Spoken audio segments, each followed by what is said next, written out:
찬목소리를 읽겠습니다.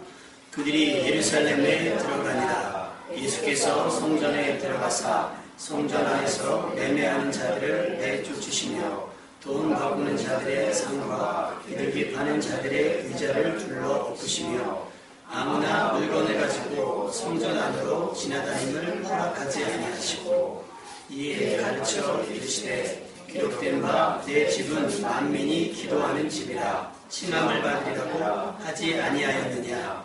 너희는 강도의 소굴을 만들었도다 하시매 대제사장들과 서기관들이 듣고 예수를 어떻게 죽일까 하고 꾀하니 이는 우리가 다 그의 교훈을 놀랍게 여김으로 그를 두려워함일러라.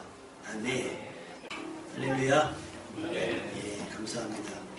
지난주 찬양을 너무 준비를 못해서 이번 주는 수요일도 준비를 하고요. 저도 얼마나 많이 들었는지 모르겠어요. 들은 대로 칠 수 있으면 좋은데 그 실력이 안 돼서. 근데 또 오늘 다행히 또 쌍둥이 아빠가 와가지고 오랜만에 풀세션 매주 이렇게 되었으면 좋겠습니다. 할렐루야. 네, 조금씩 각자를 조금 더 부지런해지시면 할 수 있을 거라 생각이 듭니다. 아마 다들 놀라셨겠지만 어처구니 없는 뉴스 하나가 나왔죠. 항공기가 추락을 해서 다들 알고 또 사고가 났네. 그래서 처음에 나왔던 얘기는 저가항공사 얘기가 나왔어요. 저가항공사다 보니 정비나 이런 게 혹시 문제가 있지 않았느냐. 저가항공에 대한 공격이 나왔었는데 원래는 아직 그 확실한 아직 조사 결과가 나온 건 아니지만 부기장이 자살을 한 것 아니냐, 의도적인 사고였지 않았느냐 라는 얘기가 나온 거예요. 그러니까 지금 전 세계가 충격에 빠진 거예요. 너무 무책임하지 않습니까? 그 수많은 사람들, 본인의 의지일 수 있어요. 본인이 살고 죽는 거 본인이 선택할 수 있지만 자기의 삶과 죽음을 왜 다른 사람과 결부시켜서 살리는 일도 아닌데, 어떤 사람은 누군가를 살리기 위해서 자기의 목숨을 거는데 반대로 어떤 사람은 자기가 죽는데 다른 사람들 아랑곳하지 아니하고 그냥 목숨을 버렸다라고 하는 거예요. 여러분, 삶이 누군가를 해치는 삶이 아니라 누군가를 살리는 삶이 되시기를 주님의 이름으로 축원합니다. 그러니까 어떻게 살아야겠는가 잘 생각해 봤으면 좋겠어요. 이렇게 허무한, 어떻게 보면 누군가 개인적인 의지 때문에 많은 사람들이 아무런 예고 없이 준비 없이 목숨을 잃는 걸 보면서 마지막 때 어찌 보면 우리도 언제 어떻게 될지 모르는 삶을 살고 있구나. 가장 중요한 것은 여러분에게 구원받을 만한 믿음이 있기를 주님의 이름으로 부탁을 드립니다. 그리고 그 믿음이 조금 더 여유가 있어서 여러분의 가족, 여러분의 사랑하는 친구들과 이웃들을 구원해낼 수 있는 믿음 되시기를 주님의 이름으로 축원합니다. 예수님의 삶을 글이나 말로 다 표현해낼 수 있다면 뭐라고 표현할 수 있을까요? 부모님의 사랑조차도 말로 표현할 수 없는데 하나님의 은혜 또 예수님의 삶을 다 표현할 수 있다는 것은 어려운 숙제인 것 같습니다. 오늘 말씀에 보면 예수님께서 지나가시는 길, 그러니까 오늘 본문 말씀의 앞절에 보면 예수님께서 예루살렘에 입성하시는 장면이 나옵니다. 많은 사람들이 예수님을 따라와요. 왜냐하면 예수님께서 그간에 일으켰던 기적이 있고요. 하나님께서 나타나신 표적들이 있었어요. 그러니까 제일 많은 게 그 병자들을 고치는 기적들이었어요. 그리고 5,000명을 먹인 기적, 7,000명을 먹인 기적이 있죠. 그 다음에 비공식적으로 무리를 먹기도 하셨고, 이런 등등의 역사, 어떻게 보면 또 가장 큰 역사로는 죽었던 나사로를 살려내신 역사 있습니다. 그러니 그 예수님께서 가시는 길을 따라올 수밖에 없고 예수님께서 하시는 일을 환호할 수밖에 없는 겁니다. 그렇다고 모든 사람이 그곳에 모이고 예수님을 따라다니는 모든 사람이 그 예수님의 행하신 일들을 기뻐하는 것은 아니더라고요. 몇몇은 항상 눈꼬리를 세우고 시비하면서 예수님을 시험하려고 자꾸 안 해도 되는 질문들을 하는 분들도 있었잖아요. 이제 우리가 봐야 할 말씀은 뭐냐면 예수님은 자신의 인생의 절정, 하나님의 뜻의 절정에 오르기 시작할 거거든요. 이제 남은 생애가 예수님께 허락된 날들은 일주일이에요. 일주일이 지나고 나면 사는지 죽는지가 결정이 되는 거예요. 누가? 우리가 죄로 인해 죽게 되는지 아니면 예수님의 십자가의 보혈로 살게 되는지 일주일 사이에 결정이 나는 겁니다. 여러분에게 한번 어려운 질문을 한번 드려볼게요. 어떤 분이 인터넷에 이런 질문을 했어요. 나랑 교제하는 사람이 위암 3기라면 여러분은 결혼할 수 있겠습니까? 라는 질문을 했어요. 여러분 어떠시겠습니까? 내가 사랑하는 사람이 시암보다 기적이 나타나 살 수 있는 게 아니라 이 사람은 정말 얼마 남지 않은 생애, 그럼에도 불구하고 사랑할 수 있고 그러니까 결혼할 수 있을까? 쉽지 않은 일일 거예요. 개인의 문제겠죠. 개인의 숙제일 거예요. 누가 이렇게 하라 저렇게 하라 답을 내려줄 수 있는 건 아닙니다. 예수님의 생애가 일주일 남았습니다. 우리는 아니까. 지금 예수님을 따라다니는 사람, 호산나 호산나 하면서 예수님을 환영했던 사람들은 예수님이 얼마 남았는지 알지 못합니다. 제자들에게 누추이 내가 죽을 것이다 수차례 이야기는 했지만 제자들조차도 설마 그런 일이 있겠어? 라는 생각이 사로잡혀 있었을 거예요. 예수님은 이 예정된 일주일을 그 어느 시간보다 힘들고 괴롭게 지내게 됩니다. 그래서 우리는 예수님의 마지막 일주일을 뭐라고 부르죠? 고난주간이라고 불러요. 오늘은 엄밀히 교회로 따지면 종료주일이에요. 예수님 환영하고. 내일부터 고난이 시작이 되는 겁니다. 여러분은 고난주간에 어떤 의미를 부여하십니까? 어떤 분들은 금식하시는 분들도 있고요. 어떤 분들은 오락과 유흥을 완전히 그치는 분들이 있고 될 수 있으면 마트장도 안 보시는 분들이 있어요. 이게 뭐냐면 외식이 아니라 절제를 하겠다는 거예요. 예수님을 묵상하기 위해서 절제한다는 거예요. 왜냐하면 뭐 볼 거 다 보고 할 거 다 하면서 어떻게 예수님을 묵상합니까? 그러니까 될 수 있으면 안 해도 되는 일들은 꼭 해야 되는 일은 어쩔 수 없지만 안 해도 되는 일들은 최대한 내 삶을 가볍게 하고 해서 묵상한다는 거예요. 우리는 1년에 한 주간 정도는 365일 중에 6일 정도는 한번 예수님의 십자가를 깊이 그것만 다른 은혜가 아니라 예수님의 십자가는 무엇 때문이었는지 예수님의 십자가의 무게가 얼마나 무거웠는지 한번 돌이켜보는 시간을 가졌으면 좋겠습니다. 저는 약속하듯이 했던 거 뭐냐면 특별 새벽 기도회는 저는 만들지 않겠습니다라고 말씀을 드렸잖아요. 왜냐하면 그거 내가 정한다고 해서 나만 특별하지 여러분에게 특별하겠습니까? 그렇잖아요. 뭐 옆 친구가 100일이라고 해서 나한테 특별한 의미는 없잖아요. 그러니까 내가 고난주간입니다. 여러분 고난 받으십시오. 이럴 수는 없는 거예요. 근데 여러분이 한번 그 예수님의 일주일 마지막 일주일을 돌이켜보시면서 나의 삶은 어떠했는지를 다시 한번 돌이켜본다면 더 하나님 앞에 합당한 삶을 살아갈 수 있게 되지 않을까 생각을 해보는 거예요. 여러분도 무엇을 할지 내가 고난주간이니까 특별히 어떤 것들을 할지를 생각해 볼 수 있기를 바라고 이 마지막 일주일 예수님의 행적과 같이 따라갈 수 있기를 바랍니다. 그 시작은 예루살렘 입성이에요. 예수님은 예루살렘에 가까이 오셨을 때에 제자 줄을 맞은편 동네로 보내시면서 백박에로 보내시면서 어린 나귀를 풀어오라고 말씀을 하십니다. 그것도 한 번도 멍해되지 않은 나귀를 끌어오라고 하죠. 이 나귀는 예수님이 진작에 맡겨놓은 것도 아니고요. 더 돈을 지불하고 사오는 것도 아니에요. 덮어놓고 그냥 가지고 오라고 말씀하시는 거예요. 그것도 풀어서 주인한테 이것 좀 끌어주시오. 사전에 얘기를 해서 양해를 구해서 가지고 오는 게 아니라 일단 풀다 보면 뭐 그냥 가지고 올 수 있으면 가지고 오는데 혹시 누가 뭐라고 하면 주께서 쓰시겠다고 하라 라는 거예요. 그러니까 일단 소위 말해서 도둑질하다 걸리면 핑계를 대라는 얘기죠. 두 가지 숙제가 있습니다. 여러분들이시라면 그 명령에 순종할 수 있겠습니까? 아는 사람도 아니고 양해를 먼저 구하는 것도 아니고 해도 되냐고 물어보는 것도 아니고 덮어놓고 그냥 끌어오라는 말 풀러서 끌어오는 말 순종할 수 있겠습니까? 두 번째, 여러분이 나귀 주인이라고 하면 주께서 쓰시겠다라고 하는 단 한마디에 기꺼이 아무 이유 없이 대가 바라지 않고 내어드릴 수 있겠냐는 얘기예요. 자, 예수님의 마지막 일주일은 이렇게 시작이 됩니다. 누군가의 그 애매모호한 상황 가운데 그럼에도 불구하고 했던 순종과 또 주께서 쓰시겠다라고 한 말에 자기 것을 아끼지 않고 드렸던 두 사람의 순종, 그것으로 예루살렘 입성은 시작이 됩니다. 꼭 내가 가진 것 주께서 쓰시겠다고 하면 어느 것까지 즉시 내어놓을 수 있겠습니까?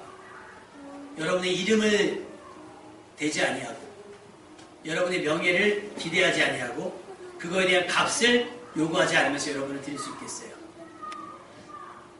어떤 분과 얘기하는데 어떤 분의 간증을 들었어요. 그 교회 창립 멤버이면서 그 교회 1호 장로님이시래요.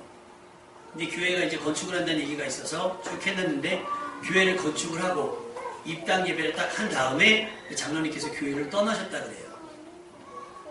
그래서 목사님이 멘탈이 붕괴가 오신 거예요.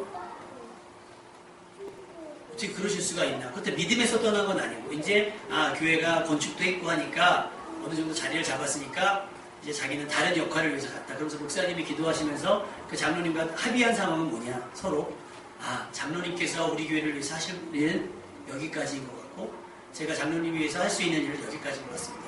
각자 다른 곳에서 또 하나님을 기쁘시게 합시다 고 했다는 거예요. 근데 창립 멤버면서 사업을 하셨던 분이라 그분이 감당했던 헌금의 분량이 있잖아요. 그 다음에 입당을 했으니까 들어가는 돈이 전보다 더 많이 드니까 사실은 고민이 되고 염려가 되더라는 거예요. 담임 목사님께서. 그게 놀라운 일이에요. 교회를 새로 짓고 있으니 먼 곳에 다니시는 분들 중에 새벽 기도만 그 교회를 나오시는 분이 있다는 거예요.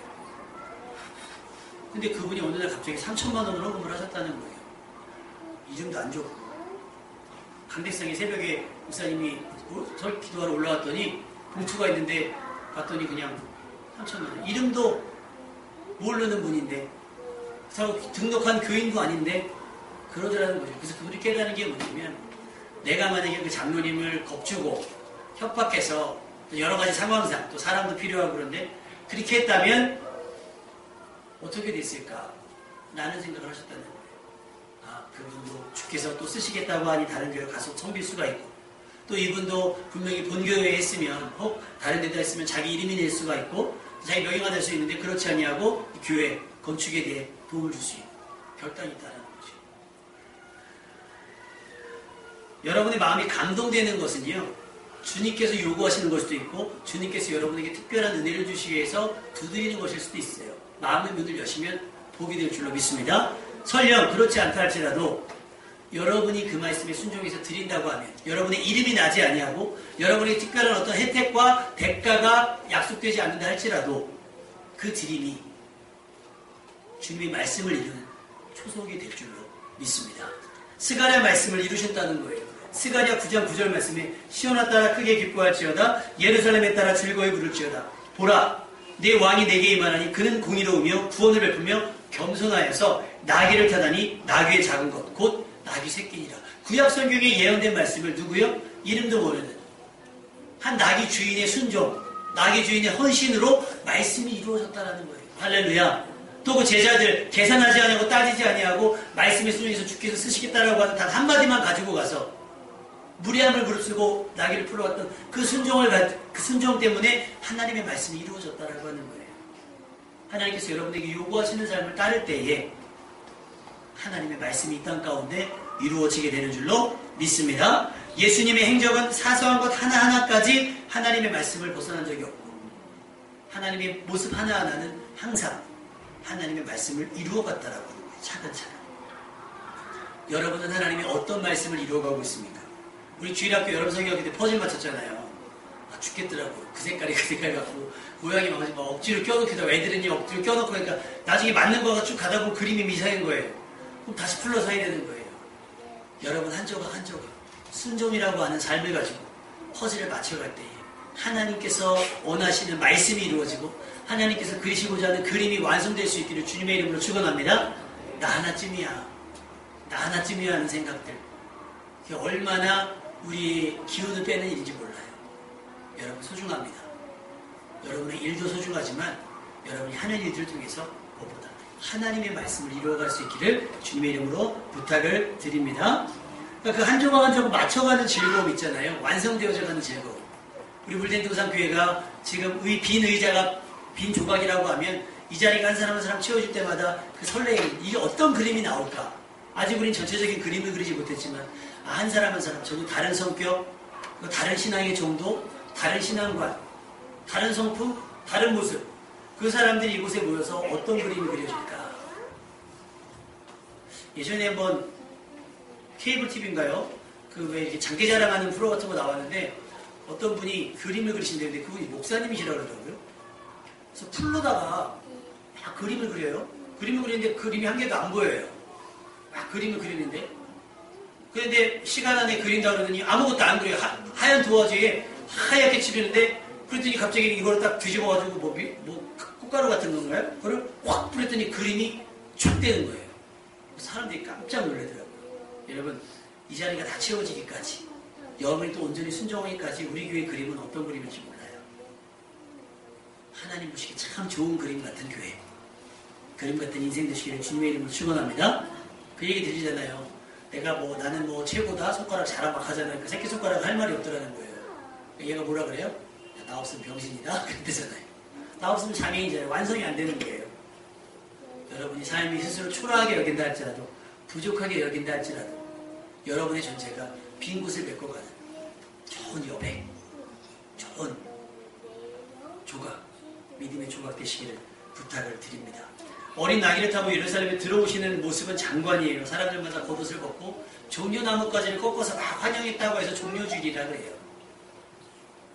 이렇게 설명합니다.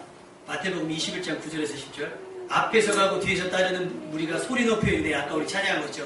호산나 호산나 호산나 높은 곳에서 막 찬양하는 거예요. 다윗의 자손이여 찬송하리로다, 주의 이름으로 오시는 이여 가장 높은 곳에서 호산나 막 환영하는 거예요. 예수님께서 예루살렘에 들어가시니 온 성이 소동했는지라. 우리 예수님은요, 소동을 일으키는 분이에요. 이슈메이커입니다. 사실 예수님이 이 땅에 오셨을 때도 어떻게 해요? 예루살렘 온 성이 소동했잖아요. 근데 그 예수님이 소동시킨 게 아니라 동방박사들이 괜히 예루살렘에 가가지고 유대인으로 왕문하시니까 어딥니까? 온 성이 소동한지라 그랬어요. 그리고 그 소동, 예수님의 마지막 일주일은 이런 엄청난 소동을 가지고 시작을 하게 됩니다. 예수님은 항상 이슈메이커지요. 예수님의 탄생도, 삶도, 그리고 이제 마지막 우리가 생각했던 것보다 더 큰, 엄청난 큰 이슈를 남겨놓고 계십니다. 예루살렘에 들어오신 예수님께서 행하신 일은 우선 두 가지였어요. 오늘은 그것을 중심으로 하려고 해요. 첫 번째는 성전을, 하나님의 성전을 깨끗하게 정화하신 일이고, 두 번째는 무화과 나무를 저주하신 일입니다. 많은 사람들의 엄청난 환영 속에서 성전으로 들어가셨던 예수님이 갑자기 성전 안에 있는 걸 둘러 엎으셨잖아요. 여러분, 분위기가 묘하지 않습니까? 와, 박수치고 막 와도 오자마자 막 다 때려 부시고 막 하면, 이건 뭐예요? 자기의 인기에 그 열기에 찬물을 끼얹는 것과 똑같아요. 그죠? 그 앞에서 먼저 가고 뒤에서 따르는 엄청난 무리들이 예수님이 과연 무엇 하실까 집중했는데, 그 첫 번째 일으키신 소동이 뭡니까? 성전을 엎으신 일이었어요. 항상 정작게 말씀만으로도 시비하는 사람들을 제압했던 예수님이셨는데, 이날은 말씀으로만 하지 아니하시고 직접 오셔서 몸에 채찍으로 막 노끈으로 채찍을 만드셔서 막 줄로 엎으셨다고 성경은 말씀하고 있습니다. 그렇다고 성전 역시 이날만 특별하게 크게 이상했느냐? 그렇지 않아요. 늘 이래 왔을 건데, 유독 왜 예루살렘에 들어오신 이날 성전 안에서 매매하는 자들을, 또 돈 바꾸는 자들을 내쫓고 그들의 상을 둘러 엎으셨을까요? 늘 예루살렘 성전은 그랬을 것인데 왜 하필이면 그날? 왜 그러겠어요? 마지막 날이니까 그래요.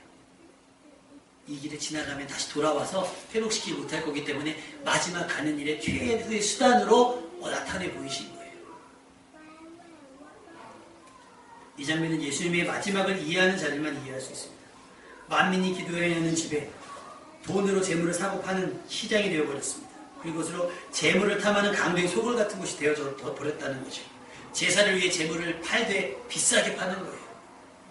또 성전세를 걷기 위해서 환전을 하는데, 로마 돈, 이스라엘 돈을 로마 돈으로 환전을 하게 되는데, 여기에 우리가 왜 공항 가서 환전하게 되면 수수료 내잖아요. 이 수수료를 엄청나게 비싸게 물려서 자기 배를 불리는 사람들이 성전에 자리 잡고 있었던 거예요. 몰랐을까요? 제사장들과 서기관들이 이 사실을 몰랐을까요? 알면서 용인한 겁니다. 알고서도 당하잖아요. 여러분, 지금 우리가 살고 있는 상황과 처지도 그렇잖아요. 억울한 부분들이 있습니다. 누가 과연 이런 행태를 허락을 했고, 누가 이런 상황들을 용인하고 있는 겁니까? 이미 성전의 기능은 망가졌습니다. 아무리 비싼 재물이라고 해도 드리는 자의 삶이 없는 제사는 하나님께서 받지 않으십니다. 가인의 예발과 같겠죠. 오히려 하나님을 역겹게 할 수도 있다는 사실이에요. 지난주에도 계속 말씀드렸던 것처럼 차라리 누가 성전문을 닫았으면 좋겠다라고 하는 하나님의 탄식이 이 장면권에 나오지 않겠습니까? 사랑하지 않으면 무관심하면 돼요. 그런데 사랑하기 때문에 매질하는 거예요. 왜 우리 아이들 양육하다 보면 그 언니도 요즘에 야단을 많이 맞는데요. 이게 2살밖에 안 된 주제에 그냥 바락바락 대드나 보죠. 뭐 자녀들 다 그렇잖아요. 우리 아직 소리는 괜찮습니까? 야단 안 쳐도 됩니까? 치죠. 왜 칩니까? 바로잡기 위해서 치잖아요. 예수님께서 왜 성전을 뒤에 엎으시까지 했을까요? 바로잡고 싶은 거예요. 이것은 침묵하고 그냥 지나가. 왜냐면 예수님 지나가시면 못 오신다니까요. 그러니까 마지막으로 한 번 더 확실한 각인을 세워주시기 그런 거예요. 성전에서 무엇 해야 되느냐? 예수님은 한마디로 얘기합니다. 내 집은 만민의 기도하는 집이다. 여러분 성전 안에서 무엇 하십니까? 어제 우리 권사님하고 사모님 두 분이 몇 시간에 걸쳐서 원래 이번 주는 돈가스를 하려고 했다가 어디서 갑자기 반찬거리들이 막 생기는 바람에 백반으로 바뀌었어요. 그래서 그냥 막 뭐 나물에 막 해가지고 지금 막 엄청나게 하시더라고요. 그러니까 수요일쯤 가면 권사님이랑 저랑 고민이 비슷해요. 점심 뭐 할까? 권사님으로 저는 어떤 말씀을 전할까? 고민이 똑같은 거예요. 근데 그러잖아요. 예수님께서 나사로의 집에 들어갔을 때 뭐라 그러죠? 마르다는 음식을 준비했고 마리아는 예수님 말씀을 들었단 말이에요. 자, 성전의 기능은 뭘까요? 성전 안에서 해야 되냐? 많은 일들이 있어요. 제사도 드리고 많이 되지만 여러분 하나님과 소통할 수 있기를 주님의 이름으로 부탁을 드립니다. 소통하셔야 돼요. 하나님의 말씀을 듣기도 하고 여러분이 대답도 할 수 있어야 되는 거예요. 그러니까 어느 날부터가 가만히 저기에 보면 그런 생각이 들어요. 예배를 내가 너무 나만 드리나? 나 혼자만 너무 말을 많이 하나? 근데 인터넷에 보니까 김재동 씨가 얼마 전에 토크 콘서트를 힐링협회에서 했더라고요. 혹시 보셨습니까? 하도 막 위로받았어요. 그러길래 어떻게 그 토크쇼를 하길래 위로받았나 해서 그걸 봤어요. 봤는데 주고받더라고요. 그 사람의 고민을 듣고 답을 주는 게 아니라 다른 사람은 어떻게 생각하는지 우리가 주일 오후 2시에 비슷하게 하려고 하는 것처럼 그러니까 여러분이 오시면 여러분의 생각을 말씀드리기도 하고 말씀을 듣기도 하셔야 되는데 주일 예배는 여러분이 와서 뭐만 하세요? 듣기만 하고 가시잖아요. 저도 엎을까요? 저는 예수님이 아니니까 그럴 수는 없습니다.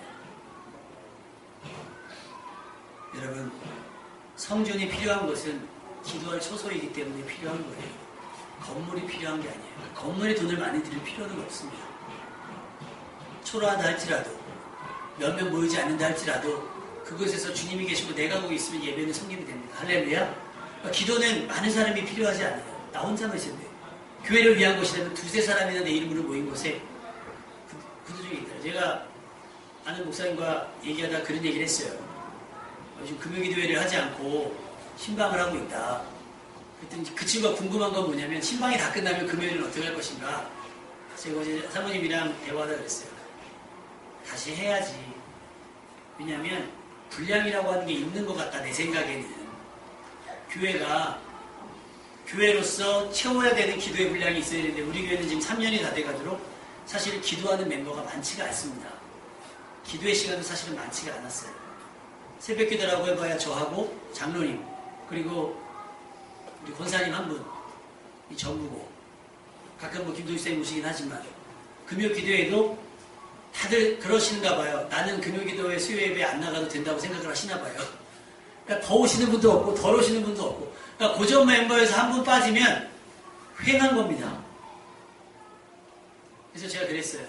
아무도 오지 않더라도 그래도 내가 목사인데 목사인 나라도 기도하면서 분량을 채워나가지 않을까. 좀 찔끔찔끔이겠지만 여러분이 돕는다면 저를 위해 돕는 게 아니라 여러분의 믿음 때문에 여러분이 기도의 자리에 동참한다면 그것은 빨리 더 채워질 줄로 믿습니다. 얼마나 하나님의 성이 차지 않는다면 예수님께서 그것을 엎어버렸을까요?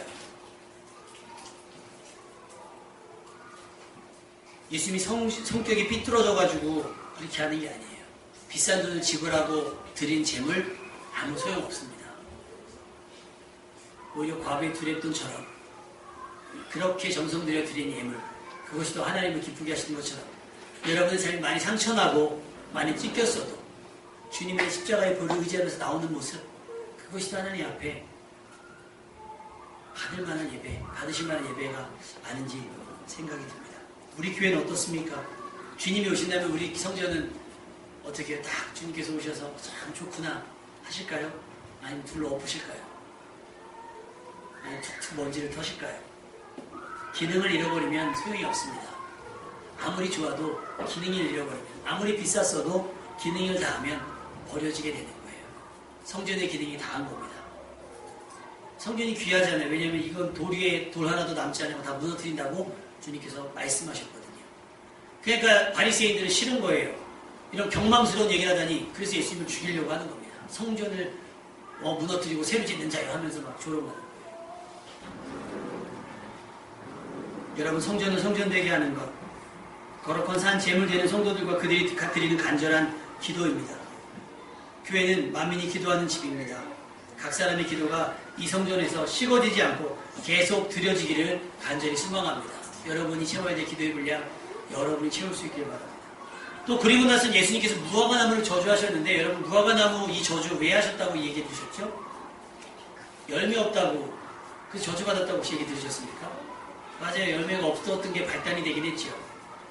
근데 성경을 보면서 다른 서적들을 참고했더니 무슨 얘기가 나오냐면, 성경이 분명히 뭐라고 하냐면 잎은 무성하나 열매가 없더라. 왜냐하면 무화과의 때가 아니밀러라 그랬어요. 그러니까 뭐냐면 결실의 때가 아니에요. 무화과가 언제냐? 5, 6월에 되는데 예수님께서 말씀하신 건 3, 4월이니까 이건 무화과가 열릴 수 없는 시기입니다. 그런데 왜 괜히 달라고 시비를 걸어서 무화과 줘. 없어? 넣지 말라버려. 예수님이 식욕 때문에, 식탐 때문에 무화과 나무 열매 하나 없다고 해서 예수님 40일 동안 금식하면서 하나님의 뜻에 순종했던 분인데 겨우 열매 하나 얻지 못했다고 해서 그랬을까요? 그렇지 않다고 생각을 합니다. 그래서 어떤 분은 그렇게 얘기를 하더라고요. 이 성전의 기능과 무화과 나무를 연결해서 본다는 거예요. 뭐냐? 무화과 나무 열매가 저주받아서 말랐잖아요. 뿌리부터 말랐어요. 그리고 나서 뭐라고 하냐면 내 이름으로 구하면, 믿음으로 네가 의심하지 않고 구한다면 산을 들어 바다에 옮겨도 옮겨진다라고 말씀하시는 거예요. 무슨 얘기를 하는 거예요? 내가 선포한 것이 곧 기도가 됐다는 거죠. 기도하면 이 나무가 어제까지 싱싱했다 할지라도 오늘 뿌리가 말라 썩는다는 거예요. 기도의 능력에 대해서 얘기하시는 거예요. 기도의 능력에 대해서. 여러분, 기도하십니까? 산을 옮길 만한 믿음 어디서 나는 거예요? 기도에서 나오는 거예요. 삽으로 벗어나는 게 아니에요. 열매를 맺지 못한 무화과 나무가 뿌리로부터 말려. 물론 열매가 있었으면 좋겠지만 그때가 아니어서, 안타깝게도 그때가 아니어서. 중요한 것은 열매가 없기 때문이 아니에요. 뭐예요? 기도하지 않았기 때문입니다. 기도하면 된다라고 하는 거예요. 마가복음 11장 22절 25절 하나님을 믿으라. 내가 진실로 너희에게 이르노니 누구든지 이 산더러 들려 바다에 던져지라 하면 그 말하는 것이 이루어질 줄 믿고 마음에 의심하지 않으면 그대로 되리라. 그러므로 내가 너희에게 말하노니 무엇이든지 기도하고 구하는 것은 받은 줄로 믿으라. 얘기하시는 거예요. 기도에 대해서 말씀하십니다. 기도에 대해서. 열매에 집중하지 마시고요. 기도에 집중하시기 바랍니다. 성전은 뭐 하는 곳이에요? 기도하는 곳이에요. 무화과 나무가 마른 건 뭐예요? 뭐라는 얘기예요? 기도하면 산도 옮길 수 있다라고 하는 샘플로 보여주신 거예요. 그러니까 썩어져간 무화과를 뽑지 않고 그냥 죽대로 그냥 뒀다면 뭐가 되는 거예요? 지나갈 때마다 그거 보잖아요. 아, 맞아. 기도하라고 했지. 기도하면 산을 옮길 수 있다라고 하는 샘플링이 왜 기억될 수 있는 거지? 이미지. 그런 이미지를 만들어 놓으신 거예요. 뭐 하는 길에? 마지막 가시는 길에 만들어 놓으신 거예요. 여러분, 뭐 하라는 거예요? 기도하라는 겁니다. 열매는 무화과 나무가 저주받은 것, 기도, 대한 말씀, 권면입니다. 예수님의 마지막 일주일은 가만히 보면 기도에 대한 당부가 많아요. 내 집은 만민의 기도하는 집이다. 기도하면 산을 바다로 던질 수 있다. 그리고 겟세마네 동산에서 기도하실 때 제자들에게 뭐라고 말씀하시죠? 시험에 들지 않게 깨어있어 기도하라고 당부하시는 거예요. 마지막 동안에 제자들에게 또 모이는 사람들에게 들리고 싶은 얘기 뭐 하라는 거예요? 기도하라는 거예요. 기도가 뭐니까? 하나님과 소통하는 거니까. 여러분에게 시간이 일주일만 남겨졌다면 어떤 일을 가장 먼저 하게 될까요?